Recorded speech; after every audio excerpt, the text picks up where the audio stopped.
नमस्कार। SNR study platform YouTube channel में आप सभी का स्वागत है। आज हम वायुमंडल से संबंधित वायु दाब का अध्ययन करेंगे कि वायु दाब है क्या। सबसे पहले हमें वायु दाब को समझना चाहिए, फिर उसके बाद में इसके महत्वपूर्ण क्वेश्चन को हम देखेंगे कि वायु दाब और पवन जलवायु के ऐसे अदृश्य तत्व हैं जो इसके अन्य तत्वों को महत्वपूर्ण ढंग से प्रभावित करते हैं। क्या है कि ऐसे अदृश्य तत्व हैं जो अन्य तत्वों को महत्वपूर्ण ढंग से प्रभावित करते हैं और अन्य भौतिक पदार्थों की भांति वायु में भी क्या होता है, भार होता है, जिससे धरातल पर उसका दबाव पड़ता है और इसी धरातल पर पड़े दबाव को ही हम वायु दाब कहते हैं। वायु दाब किसे कहते हैं कि जब वायु का जो है कि दाब हमारे प्रेशर धरातल पर पड़ता है तो उसको हम वायु दाब कहते हैं। किसी वायु स्तंभ का दाब उसके भार के बराबर होता है। किसी स्थान का वायु दाब निरंतर परिवर्तनशील होता है और इस वायु दाब के परिवर्तन के कारण ही दोस्तों हवाएं चलती हैं। हवाओं का विकास कैसे होता है? वायु दाब के परिवर्तन के कारण, या आप कहें तापमान के परिवर्तन के कारण ये जो है कि हवाएं चलती हैं। और वायुमंडलीय दबाव में ऊंचाई के कारण कमी आ जाने से जो हमारा शरीर है, जो शरीर के भीतर दाब के प्रभाव से कान है, हमारा नाक है, ठीक है, जो ऐसे जो नाजुक जगह हैं, तो उनसे जो क्या होता है कि खून गिरना जो है स्टार्ट कर देता है। जैसे हमारी आंखें हैं, आंखें जो हैं ये रक्त स्त्राव होने लगता है आंखों से। ये वायु दाब के कमी होने के कारण सामान्य बात होती है। तो हम अपने जो है कि क्वेश्चन को देखेंगे। हमारा पहला क्वेश्चन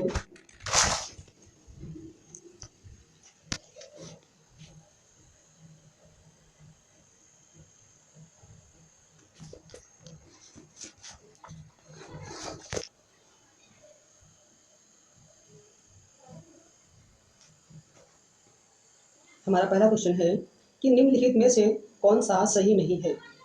तो यहाँ पर स्टेटमेंट दिए हुए हैं,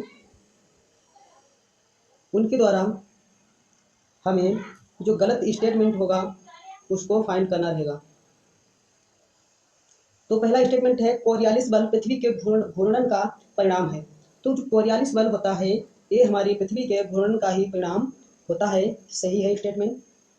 सेकंड स्टेटमेंट है कोरियालिस बल विषुवत रेखा पर न्यूनतम होता है। तो हमारा कोरियालिस जो है बल है ये विषुवत रेखा पर न्यूनतम होता है। सही है। और जो कोरियालिस बल होता है ये जो है कि ध्रुवों पर अधिकतम होता है। ऑप्शन सी है। फेयर के नियमानुसार पवनें उत्तरी गोलार्ध में अपने गमन मार्ग से बाईं ओर विक्षेपित हो जाती है। दोस्तों यहाँ पे कहा गया है कि अपने गमन मार्ग से जो है कि बाईं ओर विक्षेपित हो जाती है, ये गलत है। जो फेयर के नियम के अनुसार जो पवनें हैं वे उत्तरी गोलार्ध में अपने दक्षिणावर्त घूम जाती हैं और दक्षिणी गोलार्ध में अपने वामावर्त घूम जाती हैं। तो ये स्टेटमेंट गलत है। तो पवन का वेग ब्यूफोर्ट स्केल द्वारा मापा जाता है।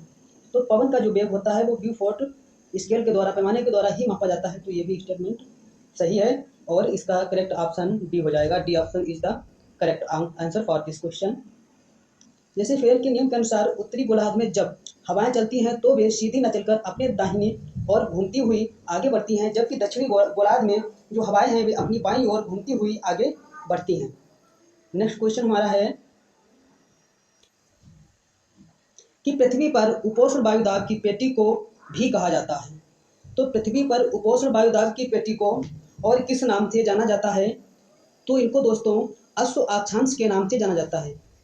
इनको अश्व अक्षांश के नाम से जाना जाता है, जिनको हम घोड़ा अक्षांश कहते हैं। पृथ्वी पर उपोष्ण उच्च वायुदाब की पेटी को अश्व अक्षांश या घोड़ा अक्षांश कहा जाता है। अश्व अक्षांश उपोष्ण उच्च वायुदाब पेटी का विस्तार दोनों गोलार्धों में 30 अंश से 35 अक्षांशों के मध्य पाया जाता है। कितना पाया जाता है? दोनों गोलार्धों में 30 अक्षांश से 35 अक्षांशों के मध्य में पाया जाता है। और इन अक्षांश पर उच्च वायुदाब होने का प्रमुख कारण है निम्न, जो है कि विषुवतीय क्षेत्र से गर्म होकर उठने वाली हवा दोनों गोलार्धों में 30 अक्षांश रेखा पर ही नीचे उतरती हैं और उनको नीचे उतरने के परिणाम स्वरूप इस पेटी पर अधिकतम वायुदाब का विकास हो जाता है, जिसके कारण यहाँ पर वायु में भार हो जाता है। जैसे अश्व अक्षांश इसको इसलिए कहते हैं कि प्राचीन समय में, पहले जब इतना तकनीकी का विकास नहीं था, तब जो है कि व्यापारी लोग बेड़े वाले जहाज़ों का प्रयोग करते थे, उनमें अपना माल लेकर व्यापार करते थे समुद्री रास्ते से।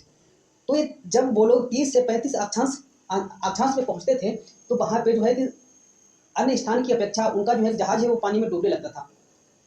तो व्यापारी लोग क्या करते थे, वहाँ पर जो व्यापार करने के लिए उनका यातायात के साधन जो स्थल पे थे वो पहले घोड़ा मतलब अश्व लोग रखते थे। उन अश्व को वो लोग वहाँ पर पानी में उनको फेंक देते थे, जिससे उनका जो है कि वजन कम हो जाता था और जहाज जो था वो डूबने से बच जाता था। इसी कारण 30 से 35 अक्षांश को दोनों गोलार्धों में अश्व अक्षांश के नाम से जानते हैं।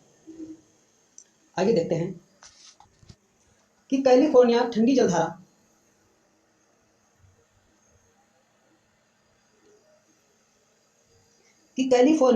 जलधारा निम्नलिखित में से विश्व के किस तटीय क्षेत्र से गुजरती है। जो कैलिफोर्निया की ठंडी जलधारा है, ये जो है कि कैलिफोर्निया का ठंडी जलधारा यूएसए के पश्चिमी क्षेत्र से होकर गुजरती है और कैलिफोर्निया के दक्षिण पश्चिम भाग में मरुस्थलीय परिस्थितियों के निर्माण से उच्च दाब कोषों की स्थिति के साथ साथ कैलिफोर्निया की ठंडी धारा की भी भूमिका है। तो जो है कि कैलिफोर्निया ठंडी जलधारा निम्नलिखित में से विश्व के किस तटीय क्षेत्र से होकर गुजरती है, तो वो यूएसए के पश्चिमी क्षेत्र से होकर गुजरती है। नेक्स्ट क्वेश्चन है कि भारतीय उपमहाद्वीप पर भूमध्य रेखीय पछुआ पवनें किस माह में प्रारंभ होती हैं।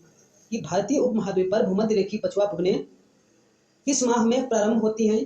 ऑप्शन ए दिसंबर में, ऑप्शन बी फरवरी में, ऑप्शन सी जून में और डी अक्टूबर में। तो राइट आंसर है जून में। भारतीय उपमहाद्वीप पर भूमध्य रेखीय पछुआ पवनें जो है कि जून माह में प्रारंभ होती हैं। उपोष्ण उच्च वायुदाब कटिबंध से उपध्रुवीय उपोष्ण उच्च वायुदाब कटिबंध से उपध्रुवीय निम्न वायुदाब कटिबंध की ओर चलने वाली पवन को पछुआ पवन कहते हैं। कि पछुआ पवन किसको कहते हैं? कि उपोष्ण उच्च वायुदाब कटिबंध से उपध्रुवीय निम्न वायुदाब कटिबंध की ओर चलने वाली पवन को हम पछुआ पवन कहते हैं। तो जो तीव्र गति से बहती इन हवाओं के कारण महासागरों में ऊंची ऊंची लहरें उठती हैं जो अत्यधिक शोर के साथ में आती हैं। इसी आवाज को 40 से 50 अक्षांश तथा 60 अक्षांश पर क्रमशः गरजता हुआ 40 या प्रचंड 50 तथा चीखता 60 आदि नामों से पुकारते हैं। तो तीव्र गति से बहती इन हवाओं के कारण महासागरों में ऊंची ऊंची लहरें उठ जाती हैं जो अत्यधिक शोर करती हुई तट तक आती हैं। इसी आवाज के कारण इनको जो है कि 40 से 50 और 60 अक्षांश पर इनको हम गरजता 40, प्रचंड 50 तथा चीखता 60 आदि नामों से जानते हैं। अगला क्वेश्चन है कि समान वायुदाब को जोड़ने वाली रेखाओं को क्या कहते हैं। जो समान वायुदाब के स्थान को जोड़ती हैं उस रेखा को हम आइसोबार कहते हैं। क्या कहते हैं? आइसोबार कहते हैं। समान वायुदाब को जोड़ने वाली रेखाओं को आइसोबार कहा जाता है और समुद्र जल में खारेपन की समान मात्रा प्रदर्शित करने वाली रेखाओं को हम आइसोहेल कहा जाता है। आइसोहेल किसको कहा जाता है? जो समुद्री जल में खारेपन की समान मात्रा प्रदर्शित करने वाली रेखा को आइसोहेल कहा जाता है और वर्षा की समान मात्रा वाले स्थानों को मिलाने वाली रेखा को हम आइसोहाइट कहा जाता है और समान तापमान वाले क्षेत्रों को दर्शाने वाली रेखा को आइसोथर्म कहा जाता है। अगला क्वेश्चन हमारा है कि उत्तरीय मैदानों में चलने वाली गर्म और शुष्क हवाएं जो पंजाब से लेकर बिहार और दिल्ली से पटना के बीच तीव्र होती हैं उनको हम क्या कहते हैं? उनको हम लू कहते हैं। हमारे देश में जो है उत्तरी मैदान में जो है कि हवा चलती है वो गर्म और शुष्क हवाएं हैं जो पंजाब से लेकर बिहार तथा दिल्ली से पटना के बीच में तीव्र गति से चलती है। उन हवाओं को हम लू कहते हैं। कि उत्तरी मैदानों में चलने वाली गर्म और शुष्क हवाएं जो पंजाब से लेकर बिहार दिल्ली से पटना के बीच तीव्र होती हैं उन्हें लू नाम से जाना जाता है। और ग्रीष्म ऋतु के खत्म होते पूर्व मानसून बौछारें पड़ती हैं जो केरल में यह एक आम बात है। स्थानीय तौर पर इस तूफानी वर्षा की आम्र वर्षा कहा जाता है। यह आमों को जल्दी पकाने में सहायता देती है। कर्नाटक में इसे काफी वर्षा एवं चेरी ब्लॉसम कहा जाता है। क्या कहा जाता है? इस वर्षा से जो है कि आम जल्दी से पकते हैं इसीलिए इसको आम्र वर्षा भी कहते हैं और कर्नाटक में इसे काफी वर्षा एवं चेरी ब्लॉसम कहा जाता है। नेक्स्ट क्वेश्चन है ITCZ का पूर्ण नाम क्या है? ITCZ का पूर्ण नाम क्या है? तो ITCZ का पूर्ण नाम है इंटर ट्रॉपिकल कन्वर्जेंस जोन। क्या नाम है इसका? नाम inter tropical convergence zone. I for inter, T for tropical, C for convergence और Z for zone. Inter tropical convergence zone. Next question, सूची फर्स्ट को सूची सेकंड के साथ में सुमेलित कीजिए। सूची फर्स्ट में स्थानीय पवनें दी हैं और सूची सेकंड में देश दिया है। तो जो हमारी नॉर्वेस्टर पवन है ये जो है कि न्यूजीलैंड में चलती है। नॉर्वेस्टर जो पवन है ये न्यूजीलैंड में प्रवाहित होती है। और जो हमारी यामी नाम की पवन है, स्थानीय पवन, ये जो है कि जापान में चलती है। और जो फान जो है ये स्विट्जरलैंड में चलती है। और जो चिनूक है ये यूएसए में चलने वाली हवाएं हैं। नेक्स्ट क्वेश्चन हमारा है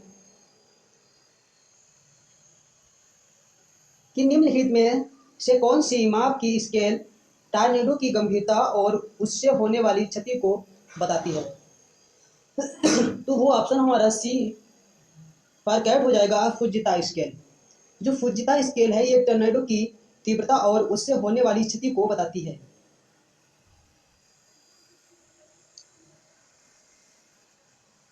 अगला क्वेश्चन हमारा है कि हार्श अक्षांश भूमध्य रेखा के उत्तर और दक्षिण में लगभग पर स्थित है।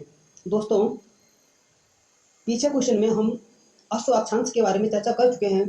तो वहाँ पे 30 से 35 डिग्री अक्षांश की बात की गई है कि 30 से 35 डिग्री अक्षांश को हम हर्ष अक्षांश, अश्व अक्षांश या घोड़ा अक्षांश के नाम से जानते हैं। हर्ष अक्षांश भूमध्य रेखा के उत्तर और दक्षिण में लगभग 30 डिग्री अक्षांश पर स्थित क्षेत्र है। अश्व अक्षांशों पर उच्च वायुदाब पाया जाता है। इस क्षेत्र में उच्च वायुदाब होने के दो प्रमुख कारण हैं। एक पहला जो कारण है कि विषुवत रेखा से गर्म होकर उठने वाली हवा दोनों गोलार्धों में 30 अक्षांश रेखा पर ही नीचे उतरती हैं। परिणाम स्वरूप इस पेटी पर अधिक वायुदाब का विकास हो जाता है। क्योंकि जब हवा, देखो जो हमारी विषुवत रेखा है वहाँ का ताप टेम्परेचर जो है कि काफ़ी हाई है।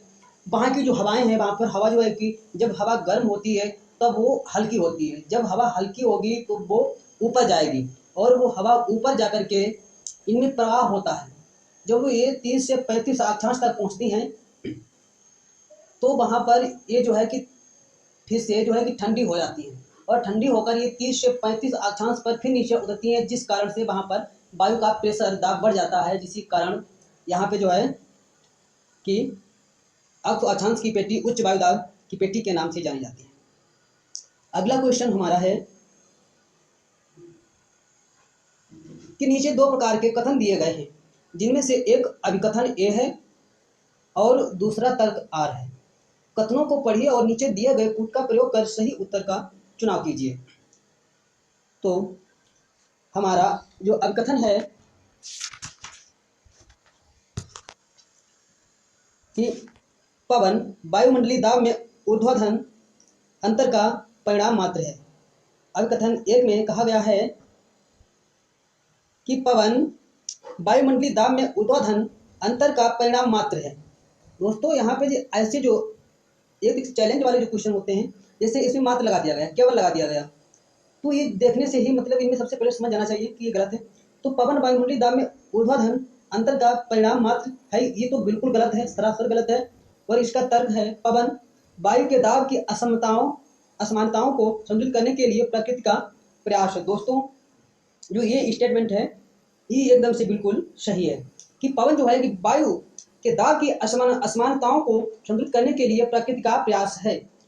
तो जो पवन जो है ये उच्च वायुदाब से निम्न वायुदाब की ओर चलती है, या आप यूँ कहें कि जो पवनें हैं ये कि लो टेम्परेचर से हाई टेम्परेचर की ओर चलती हैं, जिस कारण से वायुमंडल में व्याप्त असमानताओं का जो है कि असमानताओं में संतुलन स्थापित होता है।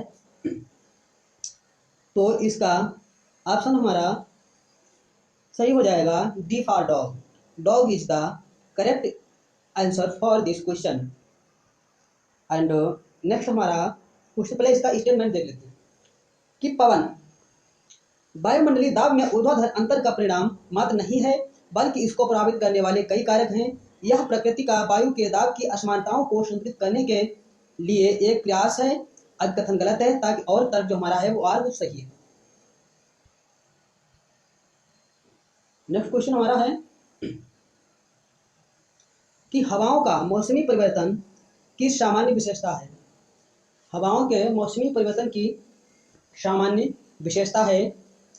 तो फर्स्ट ऑप्शन है केवल भूमध्य सागरीय जलवायु, सेकंड ऑप्शन है उपरोक्त सभी मौसम, सी ऑप्शन है केवल मानसून जलवायु, और डी ऑप्शन है केवल भूमध्य रेखीय जलवायु।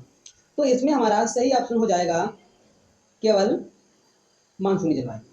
ये हवा का मौसमी परिवर्तन की सामान्य विशेषता है, तो मौसमी परिवर्तन की केवल सामान्य विशेषता जो है मानसूनी जलवायु है। C for cat is the my correct answer. इसका स्टेटमेंट देखते हैं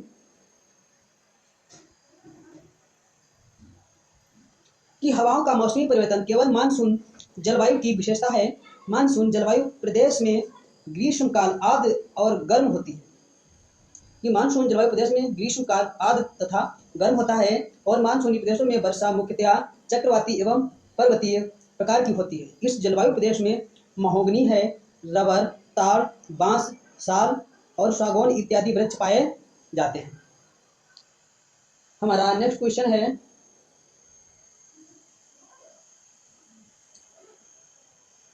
कि दिए गए कथन को पढ़ें और उत्तर दें कि निम्न में से कौन से विकल्प सही हैं। तो फर्स्ट ऑप्शन है हमारा फर्स्ट स्टेटमेंट नंबर 1 है, जितना दाब कम होगा वायुमंडलीय बाधाएं उतनी अधिक होंगी।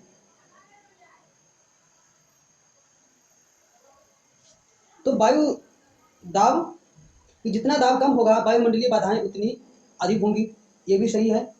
और वायु उच्च से निम्न दाब की ओर गति करती है, बिल्कुल करेक्ट है। जो वायु जो है कि इसमें प्रभाव जो होता है वह उच्च से निम्न की ओर होता है, उच्च वायुदाब से निम्न वायुदाब की ओर। तो दोनों कथन 1 से 2 सही है।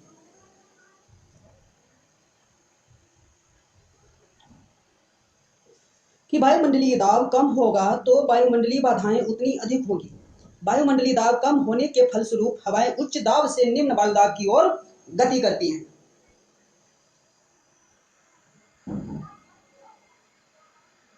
अगला क्वेश्चन हमारा है कि कूट से सही उत्तर चुनिए। उष्णकटिबंधीय चक्रवात दिए हैं और सेकंड में जो है कि देश दिया है कि किस देश में कौन सा चक्रवात चलता है। तो पहला चक्र फर्स्ट है बेगुइस। जो बेगुइस है ये हमारे फिलीपींस में चलने वाला चक्रवात है। बेगुइस जो है कि ये फिलीपींस में चलता है। और जो हरिकेन है, तो हरिकेन जो है कि ये संयुक्त राज्य अमेरिका में चलने वाला उष्णकटिबंधीय चक्रवात है। और जो हमारा टाइफून है, ये टाइफून चीन में प्रवाहित होने वाला चक्रवात है। टाइफून जो है ये चीन में प्रवाहित होने वाला चक्रवात है। और जो हमारा बिलीबिली है, बिलीबिली हमारा ऑस्ट्रेलिया में प्रवाहित होने वाला उष्णकटिबंधीय चक्रवात है। तो इसी के आधार पर हम अपने स्टेटमेंट को चेक करेंगे। तो जो बेगुइस है वो फिलीपींस से संबंधित है, ए का तीसरा हो गया। हरिकेन जो है संयुक्त राज्य अमेरिका में चलता है, तो बी का चौथा हो गया। और जो हमारा टाइफून है ये चीन में चलता है, तो सी का दूसरा हो गया। सी का दूसरा अर्थात हमारा राइट आंसर होगा B for boy. B for boy is the correct answer for this question.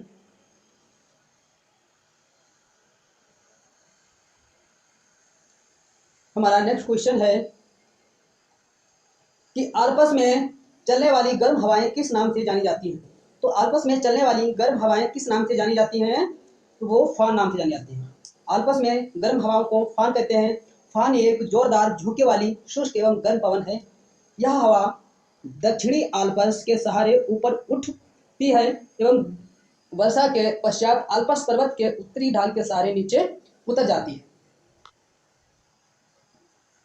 उतरते समय दबाव के कारण यह हवा गर्म हो जाती है और यह वायु फ्रांस इटली देशों में प्रवाहित होती है और इसका तापमान 15 डिग्री सेंटीग्रेड से 20 डिग्री सेंटीग्रेड तक होता है और इसके प्रभाव से बर्फ पिघल जाती है। नेक्स्ट क्वेश्चन है हमारा कि अश्व अक्षांशों की स्थिति कहाँ है। तो अश्व अक्षांश की जो स्थिति है वो हम आपको बता चुके हैं कि उपोष्ण उच्च वायुदाब की पेटी, जो उपोष्ण उच्च वायुदाब की पेटी है उसको हम अश्व अक्षांश कहते हैं। अश्व अक्षांश के कई नाम हैं। अश्व अक्षांश को जो है कि हम घोड़ा अक्षांश कहते हैं, हर्ष अक्षांश कहते हैं, ठीक है।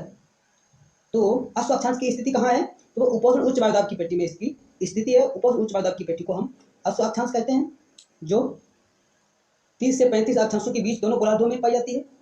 इस प्रकार यह पेटी दो विपरीत धरातलीय हवाओं, व्यापारिक और पछुआ के बीच विभाजन का कार्य करती है, ठीक है। अगला क्वेश्चन है कि शीतोष्ण चक्रवातों की उत्पत्ति संबंधी ध्रुवीय वाताग्र सिद्धांत किसने प्रतिपादित किया? बहुत अच्छा क्वेश्चन है। ये एमपी असिस्टेंट प्रोफेसर एग्जाम 2018 में पूछा गया है। तो शीतोष्ण चक्रवातों की उत्पत्ति संबंधी ध्रुवीय वाताग्र सिद्धांत जो प्रतिपादित किया था वो वर्कनीज ने प्रतिपादित किया। किसने प्रतिपादित किया? वर्कनीज ने प्रतिपादित किया।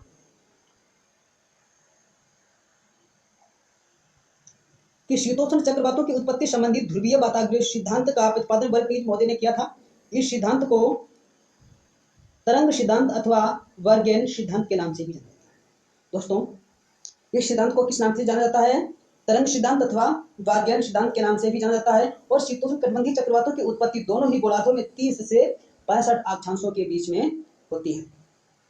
अगला क्वेश्चन हमारा है कि वायुमंडल में पाई जाने वाली गैसों का कौन सा सही घटता क्रम है? तो वायुमंडल में घटता हुआ क्रम दोस्तों सबसे ज्यादा नाइट्रोजन वायुमंडल में पाई जाती है, उसके बाद में ऑक्सीजन है, उसके बाद में आर्गन है, फिर उसके बाद में नियान है। इस क्रम में जो है कि वायुमंडल में गैसें पाई जाती हैं, इनका क्रम दिया गया है प्रतिशत। जो नाइट्रोजन गैस है ये दोस्तों 78.08% पाई जाती है। नाइट्रोजन जो है 78.08% पाई जाती है। और जो ऑक्सीजन है ये दोस्तों 20.94% पाई जाती है।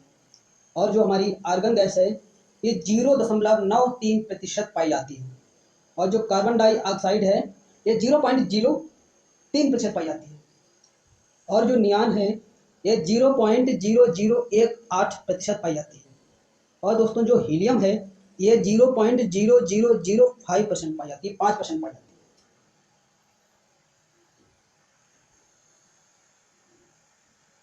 अगला क्वेश्चन है कि जिस दिशा में पवन प्रवाहित हो रही है यदि उस दिशा में मुंह करके खड़े हो जाए तो हवाएं उत्तरी गोलार्ध में दाहिनी ओर तथा दक्षिणी गोलार्ध में बाईं ओर मुड़ जाती हैं।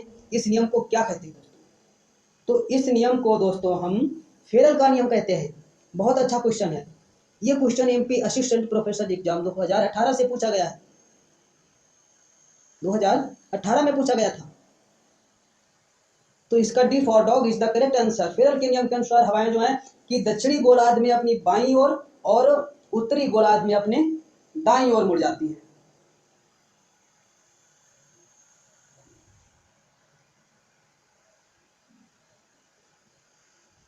इसी के साथ में दोस्तों हम बायलेट का नियम जानते हैं। जिस दिशा में हवा चल रही है यदि उस दिशा में मुंह करके खड़ा हुआ जाए तो उत्तरी गोलार्ध में न्यून वायुदाब बाईं ओर और दक्षिणी गोलार्ध में दाहिनी ओर होगा। कि बायस का नियम है, बायस ने अपना जो नियम दिया है वो है कि जिस दिशा में हवा चल रही है यदि उस दिशा में मुंह करके खड़ा हुआ जाए तो उत्तरी गोलार्ध में न्यून वायुदाब बाईं ओर और दक्षिणी गोलार्ध में न्यून वायुदाब दाहिनी ओर। हमारा नेक्स्ट क्वेश्चन है कि उत्तर ध्रुवीय ज्योति, इसको हम सुमेर ज्योति कहते हैं, उत्पन्न होती है। तो इसका सही आंसर हो जाएगा बी फॉर बॉय आयन मंडल। बी फॉर बॉय सही आंसर है आयन मंडल।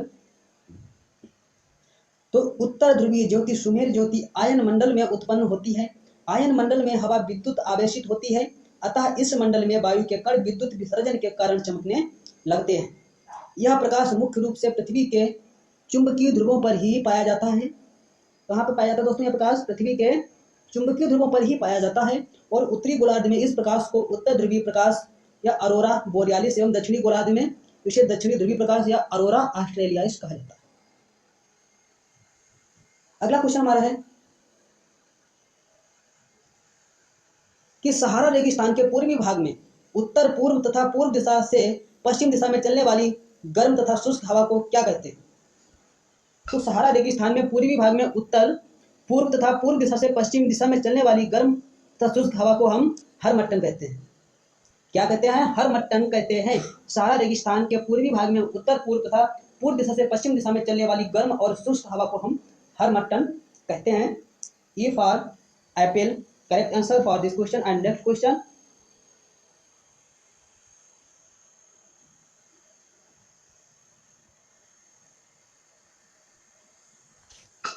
इसको हरमट्टन के बारे में दोस्तों जानते हैं कि हरमट्टन शुष्क एवं गर्म पवन है जो सहारा रेगिस्तान के पश्चिमी भाग में प्रवाहित होती है। इस पवन को हम डॉक्टर विंड के नाम से जानते हैं, क्योंकि जब यह वायु सहारा से गिनी तट की ओर प्रवाहित होती है तो वहां के निवासियों को आर्द्र मौसम में राहत प्रदान करती है, इसीलिए इसको हम डॉक्टर विंड के नाम से जानते हैं। अगला क्वेश्चन है कि जब उष्ण और हल्की वायु ठंडे और अधिक गहरी वायु के विरुद्ध चलती है तो पूर्ववर्ती दूसरी के ऊपर चढ़ जाती है। एक वाताग्र जो होता है बनता है, उसको हम क्या कहते हैं? तो उस वाताग्र को हम उष्ण वाताग्र कहते हैं। जब उष्ण और हल्की वायु ठंडे और अधिक गहरी वायु के विरुद्ध चलती है तो पूर्ववर्ती दूसरी के ऊपर चढ़ जाती है, जिस कारण एक वाताग्र का निर्माण होता है। उस वाताग्र को हम किस नाम से जानते हैं? उस वाताग्र को हम उष्ण वाताग्र के नाम से जानते हैं। अगला क्वेश्चन है कि फ्रांस के ऊपर आल्प्स से रोन घाटी से होकर भूमध्य सागर की ओर बहने वाली पवन को हम किस नाम से जानते हैं या क्या कहते हैं? तो फ्रांस के ऊपर आल्प्स से रोन घाटी से होकर भूमध्य सागर की ओर बहने वाली पवन को हम मिस्ट्रल पवन कहते हैं। इसको हम मिस्ट्रल विंड कहते हैं। कि फ्रांस के ऊपर से रोन घाटी से होकर भूमध्य सागर की ओर प्रवाहित होने वाली पवन को मिस्ट्रल पवन कहते हैं। फान एक जोरदार झोंके वाले शुष्क एवं गर्म पवन है। यह हवा दक्षिणी आल्प्स के सहारे ऊपर उठ जाती है एवं वर्षा के पश्चात आल्प्स पर्वत के उत्तरी ढाल पर नीचे उतरती है। यह वायु फ्रांस, इटली आदि देशों में प्रवाहित होती है। अगला क्वेश्चन है कि आईटीसी के बारे में क्या सही है? आईटीसी के बारे में क्या सही है? तो यह उच्च दाब गठबंधन है। यह अश्व अक्षांश के रूप में जाना जाता है। यह वायु व्यापार का रूपांतरण क्षेत्र है। यह पछुआ पवनों के अभिसरण के क्षेत्र है। तो इसका C for cat is the correct answer. यह वायु व्यापार का रूपांतरण क्षेत्र है।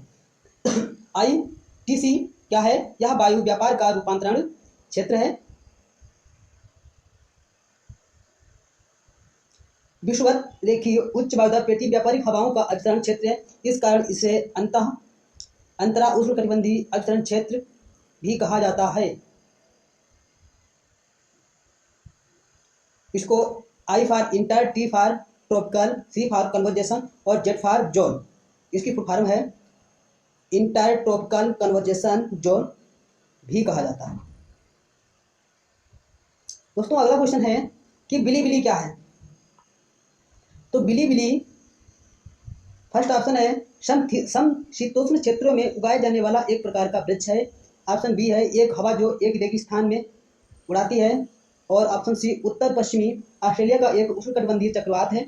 और ऑप्शन डी है लक्षद्वीप द्वीप समूह के पास पाई जाने वाली एक तरह की आम मछली है। तो दोस्तों जो बिलीबिली क्या है, इसके लिए हमारा राइट आंसर हो जाएगा C for correct is the right answer for this question. या जो है कि उत्तर पश्चिम ऑस्ट्रेलिया का एक उष्णकटिबंधीय चक्रवात है। उत्तर पश्चिमी ऑस्ट्रेलिया में आने वाले जो चक्रवात आता है इसको हम बिलीबिली के नाम से जानते हैं। ये बिलीबिली उत्तर पश्चिम ऑस्ट्रेलिया का एक उष्णकटिबंधीय चक्रवात है। उष्णकटिबंधीय चक्रवातों को विभिन्न क्षेत्रों में अलग अलग नामों से जाना जाता है। जैसे हरिकेन, इसको पश्चिम में इसको हरिकेन कहते हैं पश्चिमी द्वीप समूह के निकट। और टाइफून जो है इसको चीन में कहते हैं। और फिलीपींस एवं जापान के निकट जो है कि इसको टाइफून कहते हैं। और साइक्लोन हिंद महासागरीय देशों के निकट टर्नेडो दक्षिणी एवं पश्चिमी अमेरिका में टर्नेडो कहते हैं।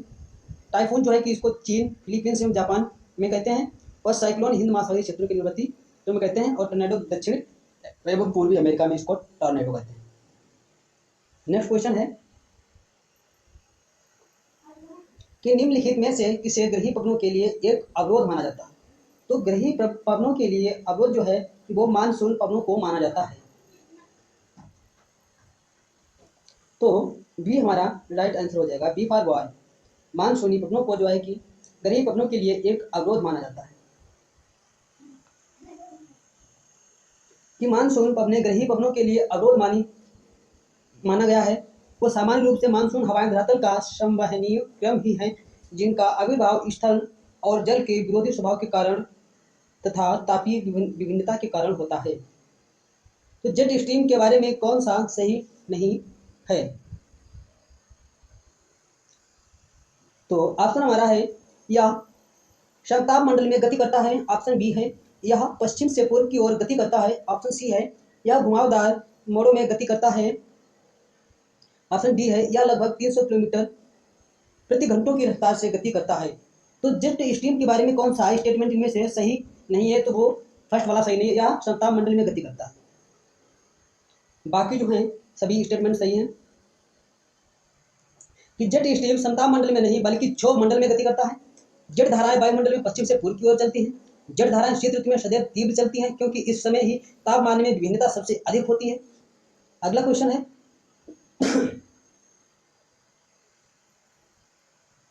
कि निम्नलिखित स्थानीय पवनों में से कौन अन्य तीन से भिन्न है? दोस्तों फर्स्ट ऑप्शन है खमसिन, सेकंड ऑप्शन है फान, थर्ड ऑप्शन है सिरोको और फोर्थ ऑप्शन है मिस्टर। तो इसमें हमारा राइट आंसर हो जाएगा मिस्टर। मिस्टर जो है कि अन्य सभी ऑप्शन से भिन्न है। कि किसी स्थान विशेष में प्रचलित हवाओं के विपरीत चलने वाली विशेष प्रकार की हवाओं को स्थानीय पवनें कहा जाता है।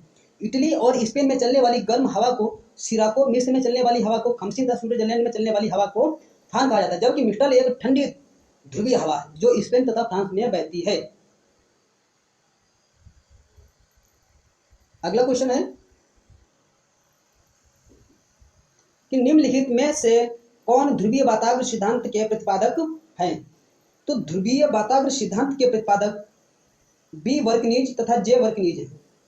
बी वर्कनीज और जे वर्कनीज है। अगला क्वेश्चन है कि सूची फर्स्ट को सूची सेकंड से सुमेलित कीजिए तथा सूची के नीचे दिए गए कोड से सही उत्तर का चुनाव कीजिए। तो सूची फर्स्ट है और सूची सेकंड है। इसमें स्लीट जो हवा है वो जो स्लीट जो है ये वर्षा के प्रकार है। चिनूक जो है कि ये गर्म एवं सूखी हवा है। डोलडम्प जो है ये अंतर उष्णकटिबंधीय अभिसरण का क्षेत्र है और टोडा जो है ये तमिलनाडु से संबंधित है। अगला क्वेश्चन है हमारा कि निम्नलिखित में से कौन सा युग्म सही सुमेलित नहीं है? फर्स्ट में जो स्थानीय हवाएं दी हुई हैं और सेकंड में स्थान दिया है। तो सुमेलित जो नहीं है उसको हमें चुनना है। जो जोंडा जो है ये अर्जेंटीना में चलने वाली हवा है।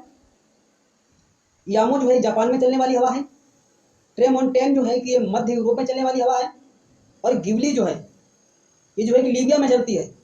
इसके आगे कैलिफोर्निया लिखा है तो ये गलत स्टेटमेंट है। D for dog is the correct answer for this question कि गिबली जो है कि वो लीबिया में चलने वाली हवा है। अगला क्वेश्चन है सिरोको है। सिरोको एक स्थानीय हवा है। सिरोको क्या है? सिरोको एक स्थानीय हवा है। अगला क्वेश्चन निम्नलिखित स्थानीय पवनों में से जो ठंडी पवन नहीं है उसका चयन करें। तो नॉर्वेस्टर ठंडी पवन नहीं है, बाकी सभी ठंडी पवनें हैं। बोरा है, पुर्गा है और मिस्टर है, ये सभी ठंडी हवाएं हैं, जबकि नॉर्वेस्टर गर्म जलधारा है। अगला क्वेश्चन है कि ज्वार भाटा की उत्पत्ति के निम्नलिखित सिद्धांतों में किसी दोलन सिद्धांत भी कहा जाता है? तो दोस्तों स्थावर तरंग सिद्धांत को जो है कि दोलन सिद्धांत कहा जाता है। ज्वार भाटा की उत्पत्ति के स्थावर तरंग सिद्धांत को दोलन सिद्धांत भी कहा जाता है। इस सिद्धांत का प्रतिपादन आर.ए. हैरिस ने किया था। ज्वार भाटा से संबंधित संतुलन सिद्धांत का प्रतिपादन आइजैक न्यूटन ने किया था। ज्वार भाटा से संबंधित संतुलन का सिद्धांत का प्रतिपादन किसने किया था? आइजैक न्यूटन ने किया था। अगला क्वेश्चन है कि उपोष्ण उच्च भार पेटियां कहलाती हैं। तो वो जो है कि अश्व अक्षांश कहलाती हैं। अश्व अक्षांश को हम उच्च अक्षांश की पेटी कहते हैं, जो 30 से 35 अक्षांशों के मध्य में पाई जाती हैं। इस पेटी का उच्च दाब तापमान से संबंधित न होकर पृथ्वी की दैनिक गति और वायु के अवतरण से संबंधित होता है। अगला क्वेश्चन है कि निम्नलिखित में से कौन हवाओं के घुमाव की संतोषजनक व्याख्या प्रदान करता है? तो वो फेरल का नियम। फेरल के नियम के अनुसार हवाएं दक्षिणी गोलार्ध में अपनी बाईं ओर और उत्तरी गोलार्ध में अपनी दाईं ओर मुड़ जाती हैं।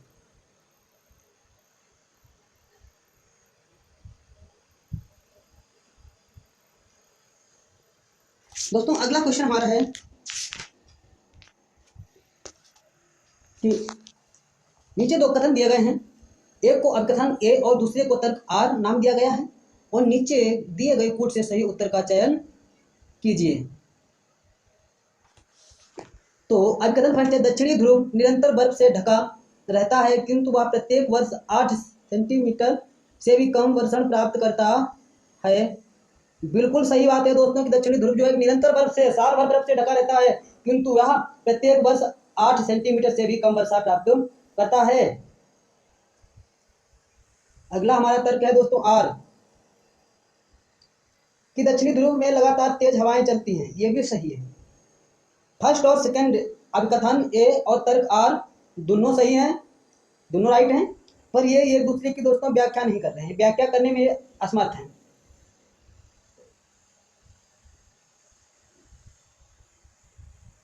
अगला क्वेश्चन है, सूची फर्स्ट को सूची सेकंड से मिलान कीजिए। तो दोस्तों इसका मिलान करेंगे भाई, इसका हम लोग मिलान करेंगे।